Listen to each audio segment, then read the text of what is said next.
from me heart, I'd like to take this chance to apologize to absolutely nobody. The double champ does what the he wants. Hey guys, welcome back to Agree to Disagree. On this show, we ask blindsided questions that we don't know about in advance, that we're not prepared for. Today, we have 2 questions each. But before we get started, I have something I need to get off my chest a little bit that's been bothering me. And it's kind of a good opportunity to tell the audience that part of our mission is to bring people together a little bit, not be ultra partisan, ultra adversarial. I lean maybe a little left, you lean a little right, but part of our view is that you can agree with the other side on a given issue. Right. And so as much as I'm trying to not be too mean, but as much as I have issues with the current president, I have to give credit to the administration and to Betsy DeVos for their rules that they issued this week pertaining to sexual misconduct on college campuses. What the Obama administration hadn't implemented, and again, so although I lean a little left, just like you can give credit to the other side, you can also disagree with your own side and call it for what it is. So anyway, the Obama administration had handed down some rules pertaining to discrimination, sexual discrimination on campuses. And you really didn't have to have much evidence at all to get a boy in trouble at college. There's actually this case that I read about earlier this week from Purdue where a girl said her boyfriend groped her in her sleep, and she didn't even have to issue a written statement. She was never questioned. There was not even they didn't even pretend to give the guy due process, and he got in trouble. And so what the rulings or the new rules that Betsy DeVos and her administration handed down this week were to set up due process for boys on campuses. You can't really have justice without due process. So instead of it being under the Obama administration where you just have a preponderance of the evidence, you have to have clear evidence now, or moving forward, starting in a month or so, you're going to have clear evidence. The boy is going to be able to actually question the accuser, have an attorney. It's going to be more than just one person overseeing the case. So I thought these were awesome rules. We can look at the Me Too movement and look at a bunch of positive sides of it, but there's also the reality that not all women are damsels in distress that aren't capable of being vindictive or lying, just like all humans do and can.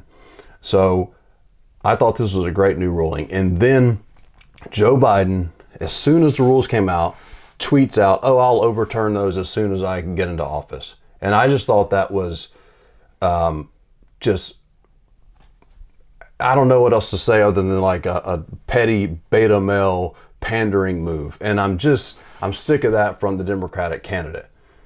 He's been in office for 30 years or more, and I still don't even know what he really stands for. He moves from issue to issue to issue, and now on this issue, facing his own accusations that he says aren't valid, he's not willing to give the same defense to college boys on campuses. It's, to me, hypocritical and just soft. I don't want someone that's just always pandering.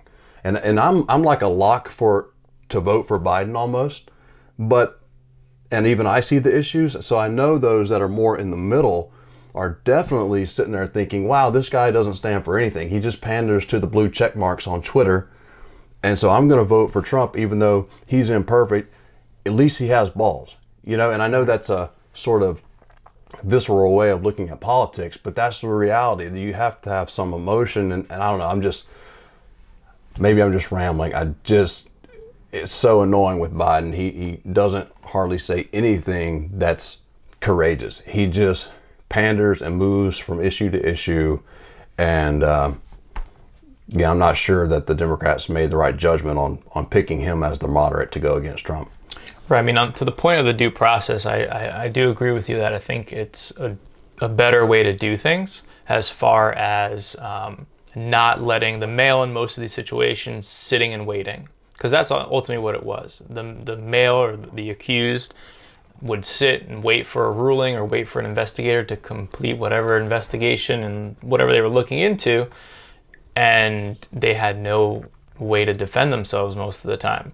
At least this time they'd be able to cross-examine, they'd be able to get an external investigator to do, their side or their defense in a way.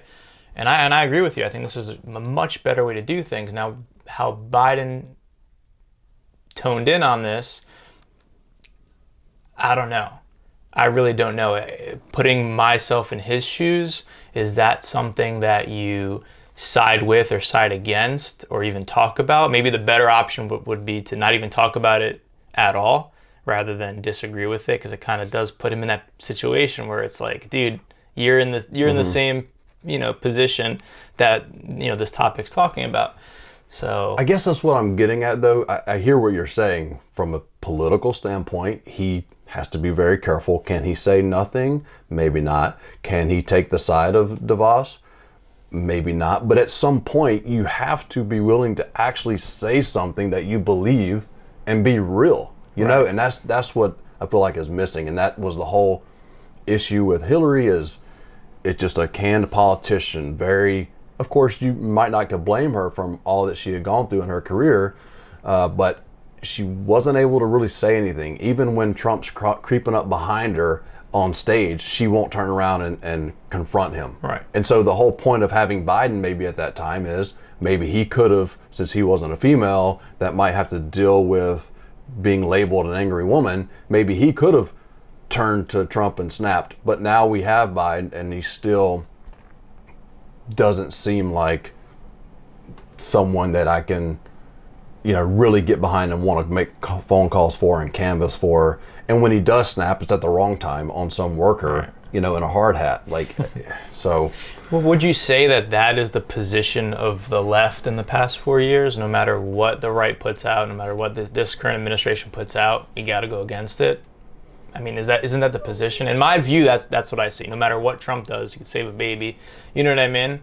That is a big part of it. Yeah, I mean, I think a lot of what goes on is worth them bashing him, but I do think there are things where maybe there's a new criminal justice legislation that's good for, let's say, the black community, and they still don't, put that in the headline typically or whatever. So I would agree with that being what's taking place.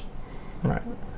But those people in the middle, those undecided voters, they're not just running to Biden. He might be looking good right now in some national polls 6 months out or whatever, but they are going to be waiting to hear someone speak for them.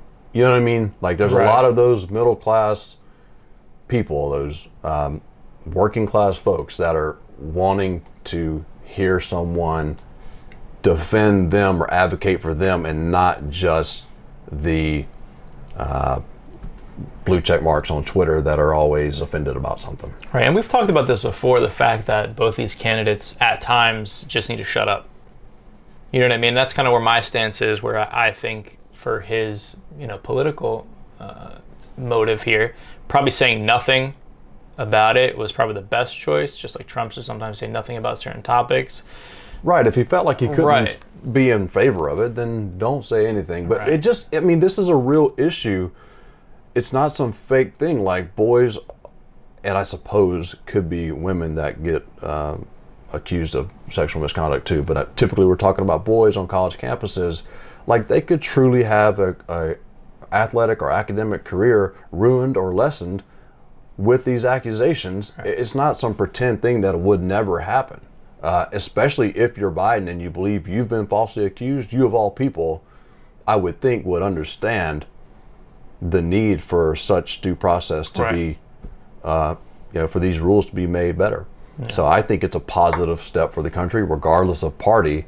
And here he comes, to me, what I view as pandering, and it's what I think a lot of Americans are tired of, and it's part of where Trump gets his power.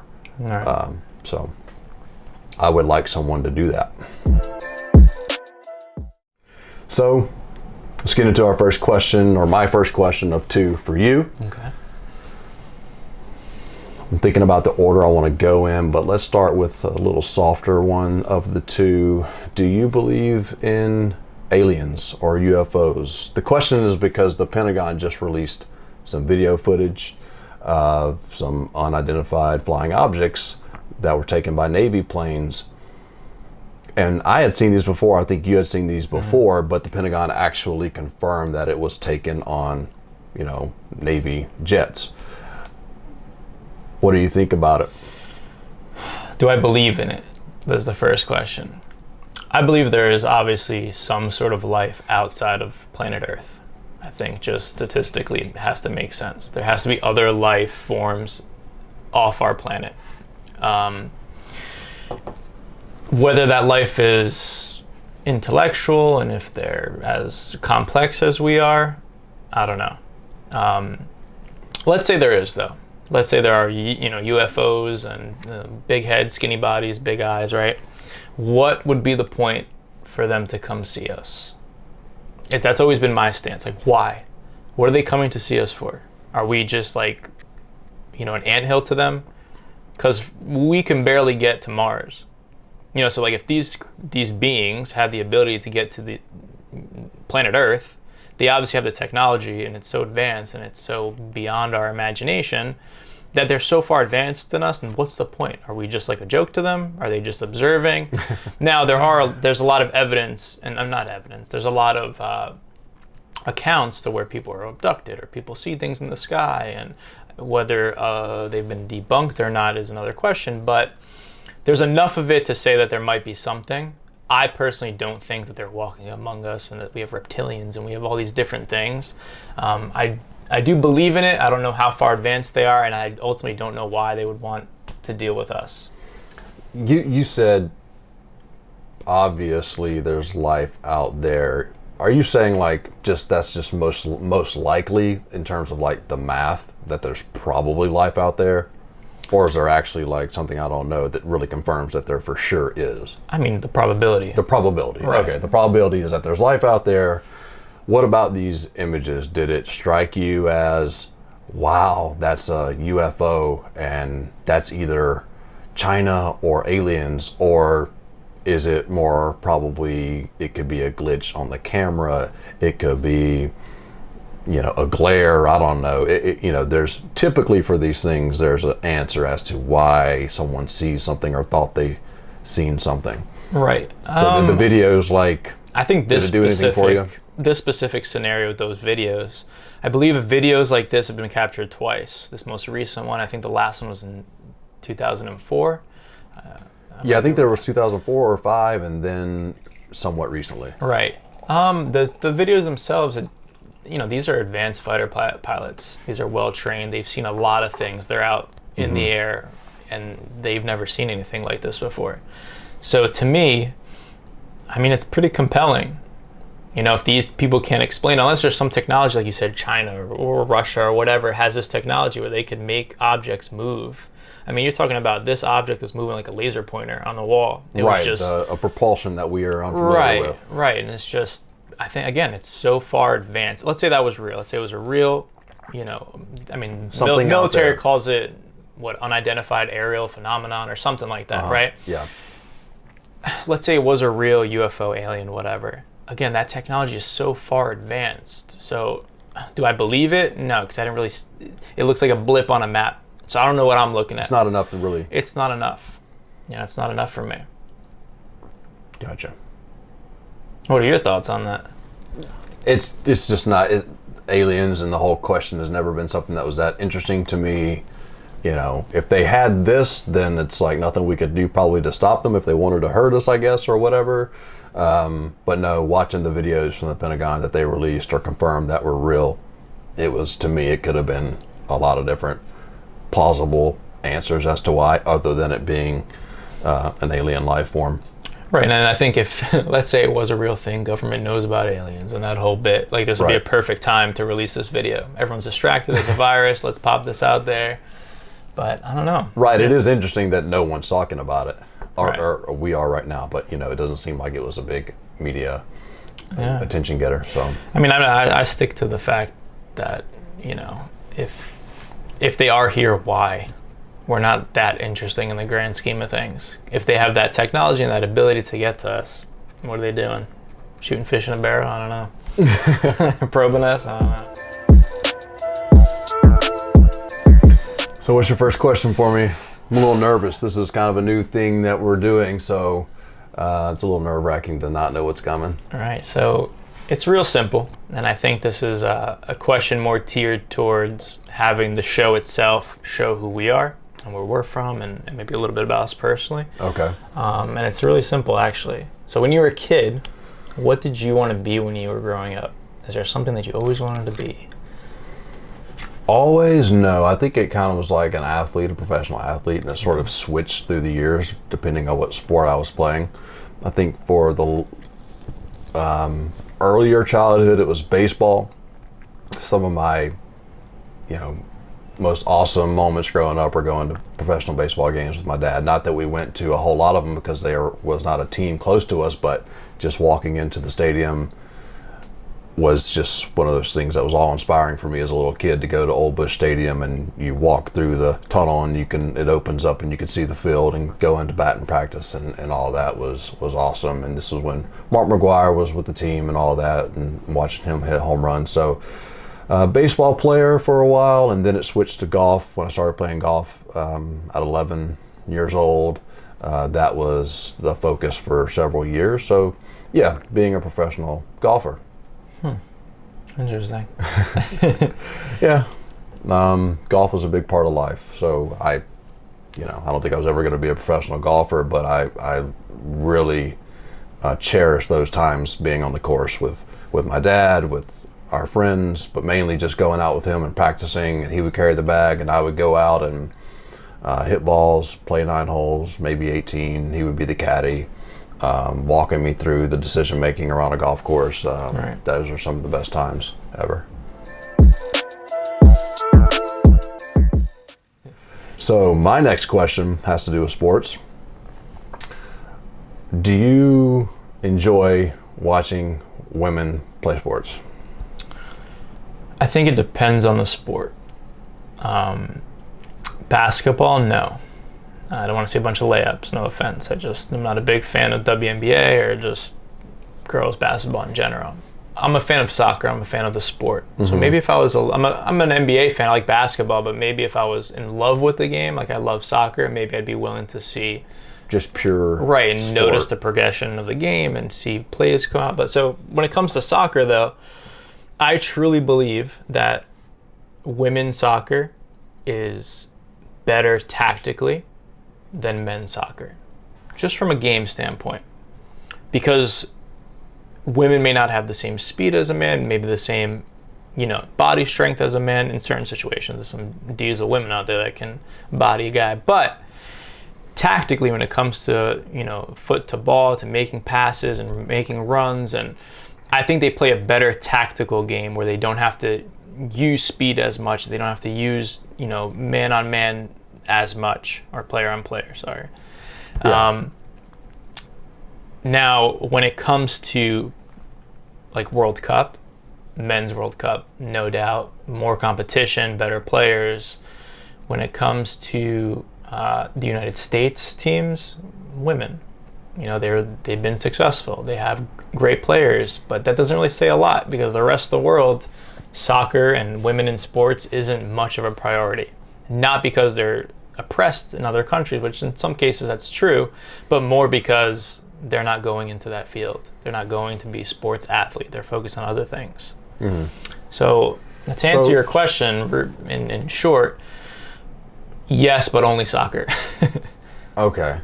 So like you're saying, even you said you prefer to watch men World Cup, but even at that level, the game is more man on man domination by speed and strength more than their tactical ability. I mean, I know you're not saying that they don't have great tactical game, but right. You're saying when you watch the product, that's not as important in their game as in the women's game.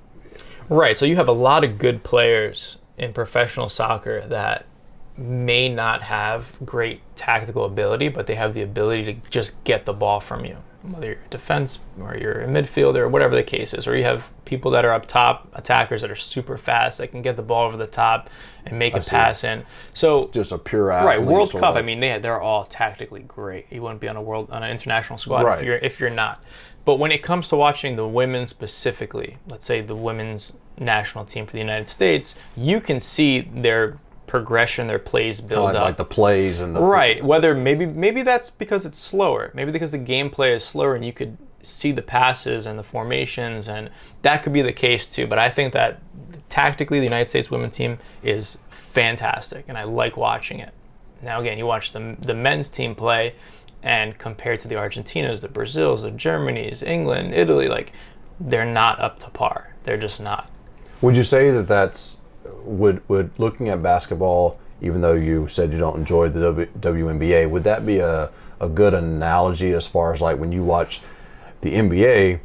A lot of times it's just like, who is the dog on the court? Like, who is the big man that has the skill to go one-on-one and just take over the whole court, versus maybe watching women's basketball, which I don't, but if I did, I'm thinking maybe they have more pure basketball playmaking and passing, and more of a pure product, versus when you watch a lot of times in the NBA, it's just like a one-on-one situation all the time. Is that maybe similar to what you're saying with soccer? Kind of, sort of. I think for the WNBA, it's a mixture of things. I mean, you were watching the game on TV, because I've watched it in the past. There's no one in the stands. It's a slow game. No one's scoring. It's all layups. It's very repetitive. It's just like, you watch an NBA game, it's just people are just sinking threes and dunking, and it's just a different game. It's almost like you're not really watching a true basketball I see game. what you mean. You know, and there's some great shooters in the WNBA. The goal is the same height, and obviously right, they're not going to have the same right now. Physical if I ability knew typically. more about the game of basketball tactically, maybe I would enjoy it more. But I don't know. I mean, how many people are out there watching women's basketball? Like, wow, look at that pass. I don't know. If I can get a follow-up to this first one, did you have a take on the judge ruling against the U.S. women's national team in their equal pay fight? Yes, I think it comes down to one thing, that they struck a bad deal in their contract, and that was like the clear thing. That's what the judge noted. They struck a bad deal in their contract initially with their CBA, that they noticed that they would have made more money going the other way.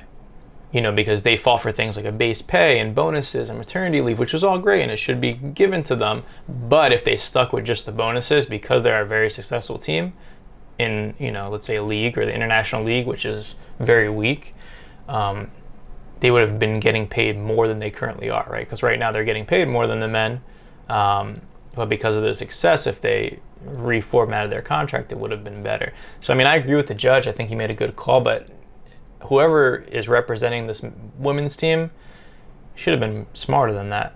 Should have known that this was going to get thrown out. And then there are some other things that are going to stick, and they might figure out. And another thing is, it goes back to revenue.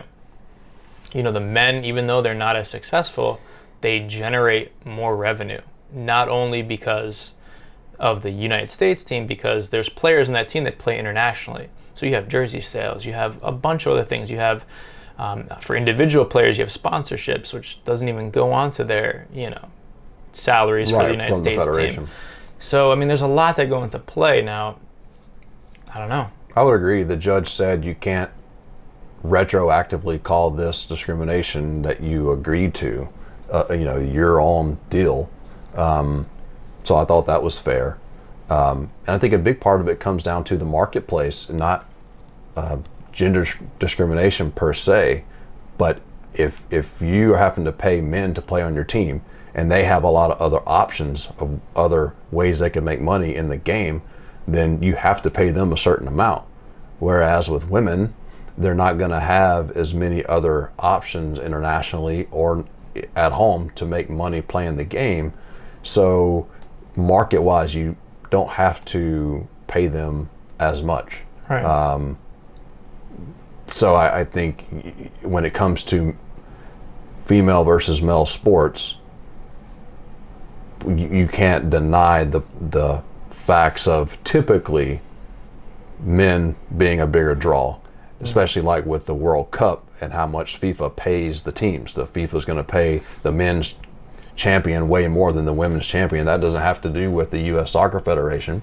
That has to do with sponsorship money and FIFA. Right. But, they did have a decent case, though, because, at home, they did have a more average per game profits than the men, and they had to go all the way to the World Cup, essentially, to make the same amount of money as the men. So I'm not saying they didn't have any arguments on their side, but I definitely think the judge got it right. Right, and another thing is the past, 3 or 4 women's World Cups, directly after the World Cup, they try to rebirth the Women's Soccer League in the United States. And attendance is decent, and it slowly drops off. Mm-hmm. And again, World Cup hits, same thing. It's like a novelty. Yeah, let's go to a game. But right, and it fails every time. I mean, attendance is awful. Tickets, they're giving them away. I mean, I think that says a lot. It's a business at the end of the day. This isn't a public school. This isn't it's a business. Period. I would like to see if the United States wasn't successful, would this still be a case? You know what I mean? Like if they didn't just win the World Cup, or whenever the last time it was, I forgot. Like, is this going to even be a conversation? Well, when it comes to the U.S. Soccer Federation, that's a non-profit. So I don't know that it's in that specific case business, but it is still dollars and cents, right? It still is. We have to operate, and we can't just, if the men in the marketplace are going to require this much for us to have a team, to field a team, we can't necessarily pay the same exact amount to the other side merely because, for the sake of equality of the sexes, if it doesn't make sense for us in terms of sponsorships and so forth moving forward. Like right now, you could see, okay, the women win and they get a huge, burst of sponsorship money, and maybe right now that they are the big draw. Like you said, you enjoy watching the women's American team more than the men's or whatever, but down the road that may not be the case. And if it continues to be and they continue to dominate, then I'm sure over time they will end up getting as much or more money than the men, and they would deserve that in this narrow case. Do you think, if the United States wasn't in the final, what are the views like for FIFA? Like that's what for Women's World Cup? Right, that's a stat that I would want to see. So what justifies FIFA saying, hey, ladies, you're going to get paid X, Y, and Z because look at all these views? You know what I mean? It just doesn't make sense to me. No, and everybody, it's true that when the women went all the way to the semifinals and the finals, we took notice, we watched, I turned it on, it was exciting, that's great for them. But it was nowhere near the level if our men actually made it to the World Cup. The whole country would stop. I mean, it would be, everybody would be talking about it rather than just a few millennials and, soccer dads and moms and so forth. It would be truly something that, we celebrated it, but would we care more if it were the men? I'm pretty sure. That's probably politically incorrect to say, but it's not because you don't like women. Right. It's not because you're discriminating against women. It's just that it's not there. Yeah, it's naturally just, not, the interest isn't there. Right. Like I have a daughter, it'd be cool if she plays sports. I don't really care if I have a son, if he plays a sports or not. I don't care either way, really. But if my daughter plays sports, that would be awesome. I would enjoy watching, and rooting for her. But that doesn't change the fact when I tune into TV that I want to watch the most physically, dominant folks play sports, which, is almost always men. That's just the science. Well, my question is a little off this topic. Okay. It's regarding term limits. Okay. Now, in the United States, presidents can serve up to 2 4-year terms, right? Total of eight years. Mm-hmm. Would you be for or against extending that? So constitutionally coming up with some sort of legislation that makes that longer. Now, this can be a double-edged sword as far as if you have a candidate, obviously, if you like, right? Let's say, if you're an Obama fan, right? If you would like to see Obama serve another, 2 or 3 years added to that. So essentially what I'm getting at is if we had just whatever the numbers could be, and that could be something you formulate in your answer, but a longer time period. So if it was 8 years, maybe make it 10 years as a whole. What are your thoughts on that? Now, this could also mean making term limits shorter in certain positions, whether it's senators, House Representative members, or even extending those. Okay, it's a big question. So you started with the president specifically, right? So I think it makes sense. Although for most of our history, we didn't have term limits. People just voluntarily stepped down after 2 terms following George Washington's lead. Right. Wasn't until the 22nd Amendment that it was enshrined in the Constitution you can only serve 2. I think that's good law because how much power they have unilaterally in the executive branch, you wouldn't want them to usurp too much power over time. And so I think they should have a term limit. Should it change? I don't know that I see a reason for it to change. I wouldn't be necessarily opposed if maybe they, after serving 2 terms and sitting out for a minimum 4 years, if maybe they were allowed to come back. I probably would be okay with that, but that would be kind of a quirky thing, and I don't see that would ever get passed through to a constitutional amendment. I don't really see a problem with the way that it is. I think 4 years is a good amount of time to be there. I might be open to some changes, but I don't see any huge need. Okay. I do think it's unfortunate that we do sometimes change so drastically every 4 to 8 years that it's hard to have a long-term plan, maybe like China can formulate and have. And so they can have a longer game and a better strategy. And we're getting in and out of Paris Accords and in and out of TPP and in and out of various trade deals and so forth. It's almost like hard to see any one strategy develop and see if it would work because we kind of switch back and forth. But I don't really see a big issue with it. Now, I'm adamantly opposed to term limits when it comes to Congress, for sure. But I don't know if that was really your question. Well, I was trying to get at getting things done. And I feel kind of sort of the same on that last point that you brought up, that, president's first year, pretty much getting their feet wet, in my opinion. So to me, first year of a presidency is just a wash. There's not much that goes on. There has been some landmark things that did happen, but if they did have a long-term plan, it's almost impossible to put in, especially how polarized we are. Things are getting, repealed and whatnot. So I think that's kind of where I was driving the question. Now, it could also pertain to senators and representatives as well, but I don't know. 6 years is a long time as well. 6 years is a long time. I think that was the point, right? Is for them to be able to be more of a deliberative body and not feel like they have to be concerned with the sways of the people every year or two, like the House is. They're not quite as reflective of the whims of the people so much like the House of Representatives is. So 6 years, I'm good with that. I like the way that they're staggered in the Senate and not everyone's up for re-election every 6 years at the same time. So I'm good with the way the House and the Senate is now. I hadn't really thought a lot about the question, so it's a little difficult to give anything super interesting when it comes to the president, but I could see some interesting ideas. Like I could think,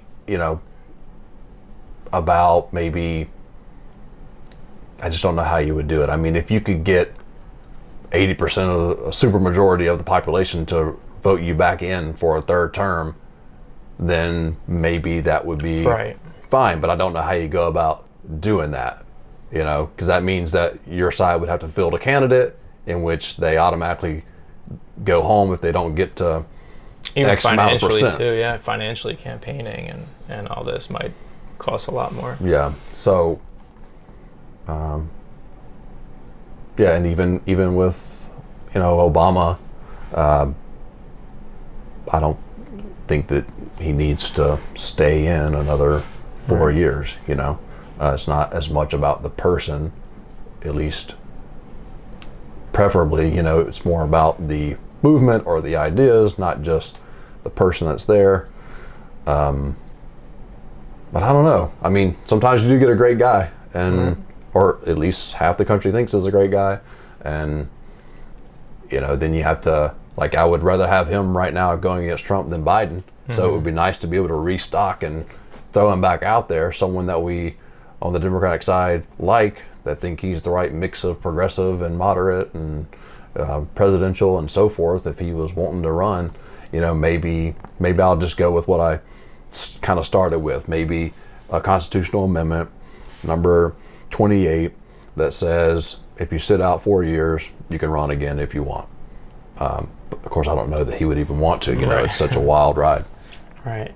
I recently watched, actually a couple nights ago, Becoming on Netflix with Michelle Obama. I've listened to some of the audiobook because she won that Grammy for voice recording or whatever. Right. So I've listened to some of the audiobook and I like it, but I haven't seen the Netflix. Yeah, my wife and I, when we were watching, we were like, wow, like we both agreed that we weren't huge fans of Obama, but we've always liked Michelle Barack, right? We've been huge fans of Michelle all the time. Just the way she holds herself and the way she talks. She's very personable, and everyone she meets, she looks in the eye and acts like, there's no one else in the room. And she just has a good aura to her. And it's like, man, she'd be a great first, female president. Oh my God, I would just be beside myself if Biden announced tomorrow that Michelle was going to be his running mate. I mean, that would be awesome. But it's interesting because she does, even in this documentary, she shows a very conservative side, especially how she deals with her kids at a young age. I don't know, now they're older and they on their own. But just a lot of stuff she talks about, it's very conservative, very into the church, very into the, it's just, she seems very well balanced and fair, and she treats everyone the same and respectful, and she just has this good approach to her, and she dresses bad too. Oh, bad isn't good? Yeah. She is, yeah.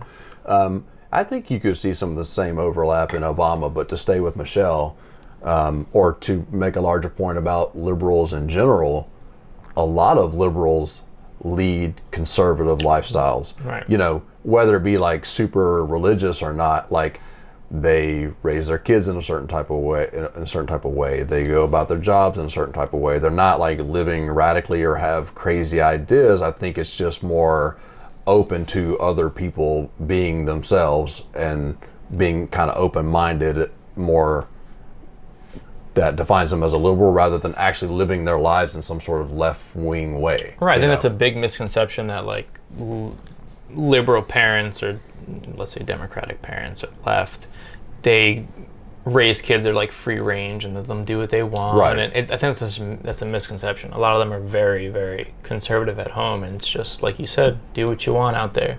Yeah. And I think there's a lot of misconceptions on the other side of the aisle with conservatives. Like I'm not a big fan at all of Trump, but I definitely think he struck on certain things that are significant, that people do care about. And so as far as the people that voted for him, like not everybody was like hardcore into him. It was sort of a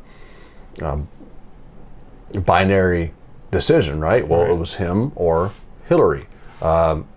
Conservative principles, maybe like pro-life versus pro-choice. It was sort of a bargain that they had to make with him. It wasn't necessarily that they loved everything about his past and so forth. He didn't even win more than like 40% in most of the primaries. The other people just had their vote split up. The Jebs and Cruzes and Kasich, they all were split up with their vote.